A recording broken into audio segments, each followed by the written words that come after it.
Squeaks is a failure when it comes to having a good online image.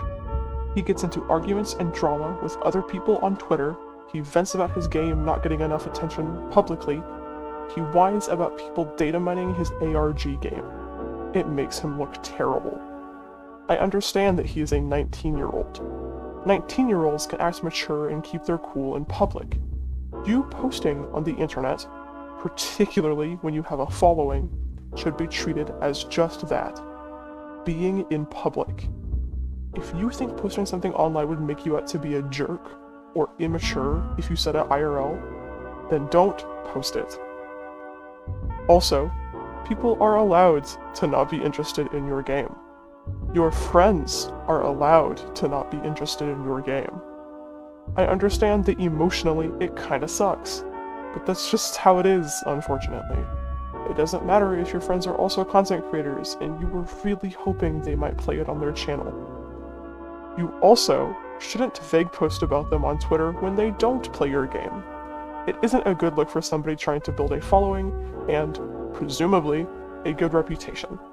If it really bothers you that much, you should go talk to them privately and communicate that it upsets you that they don't care about your project like you thought they would. Like any well-adjusted adult would do.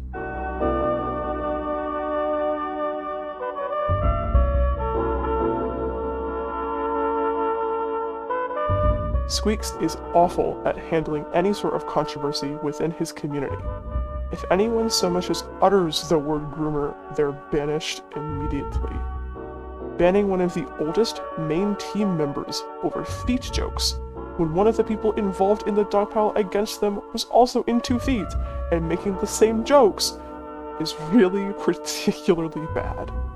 You have got to look at things logically.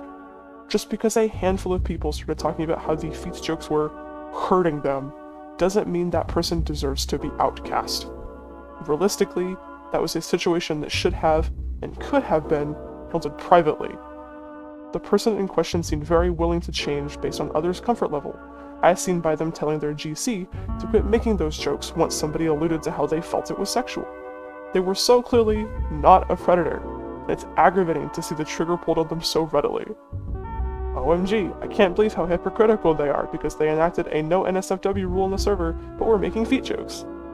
Maybe that's because they weren't a groomer. Not to mention, one of the other people involved in those jokes, arguably initiating the jokes more than the person who got banned, is still in the server and has the friends role. Aside from that, it's clear that Squeaks has no clue how to manage a community of people. As an indie developer making a Discord server, you should already have rules and guidelines set up way in advance. Maybe you'll need to make more specific additions later, but things like no NSFW and nobody under 15 should have been rules from the very beginning, especially for a server about a game like Shipwrecked. Not having those rules from day one feels like Squeaks is a bit hypocritical for being so hair-trigger about groomer allegations. Also, having a don't bring active drama into the server rule only feels necessary for people who see themselves getting into drama or being problematic and not wanting people to spread it around.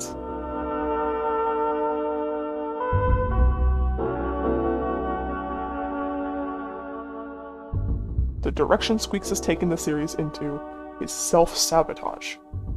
It's amazing how you can complain about people not playing your game and then turn around and do what you've been doing with HIO9. Conceptually, having an ARG game on a website that updates every so often is really cool and novel. Realistically, it creates a situation where you've made your game difficult to engage with. Most people are not willing to no-life keep up with random unannounced website updates or a Discord server that, let's face it, is absolutely garbage at documenting things. There's like one guy that makes a good Google Doc with everything, and literally anything else in the server is useless. Oh, there's an update. I'd better check the Discord to see what's new. Oh, the Discoveries channel is random memes and occasional posts about actual content from the 3 people who were genuinely engaging it. Those posts being unfollowable in every discernible way because they're just being posted live as they play. Which, yes, when there are updates, it's always the same few people actually talking about it and playing it and finding new things. That should say a lot.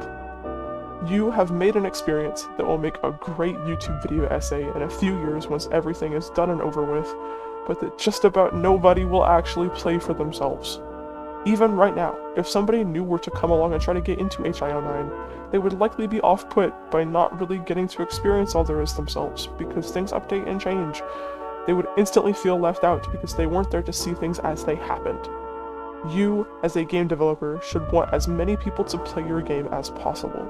To do that, you need to make your game accessible, first and foremost. If your game is difficult to start playing, it will turn people away. It doesn't matter how good your game actually is. Making your game difficult to start playing is exactly how you make a game that fizzled out and gets a couple of in-retrospective video essays, but is otherwise dead. This is my absolute biggest gripe with Squeaks as a developer. Shipwrecked was good and got some popularity because it was a great, concise experience that people could play all at once and could decide whether or not to dedicate more of their time into finding secrets. HIO9 does not have that luxury. You inherently have to dedicate huge amounts of your time and energy into keeping up with it, which most people do not want to do. This is exactly what's killed the Walton files. FindJackWalton.com was really cool until that was the only content we got for years, and updates were made sporadically, and no one was really documenting anything. I hope you understand. In conclusion, Shipwreck 64 was an amazing game with incredible art, sound, and game design. It had a great plotline that felt satisfying to untangle and figure out. It was a genuinely terrifying experience and was a breath of fresh air in the otherwise fairly stale ARG horror sphere. It will likely sit at the top of my indie horror game tier list for a very long time. I genuinely adore Shipwrecked. HIO9 is a failure of a successor at its very core. Even if, after you completely finished it, you released just a full standalone game of the final product, it still wouldn't fix the real issue. You have inherently excluded people from playing and enjoying your game just due to the medium you've chosen to present it with. As someone that loves puzzly ARG type stuff, I would hate to learn that the game I was playing used to be part of a bigger, updates at real time project and that I missed out, especially if I ended up liking the game. It's a shame that one of my favorite indie horrors ever is so incredibly mismanaged and poorly represented by its lead developer. I hate that the developer of such a great game looks like such a massive jerk-off online so consistently. Even more so considering a lot of the current teasers and such come directly from Squeaks' personal Twitter, the place where he makes a fool of himself.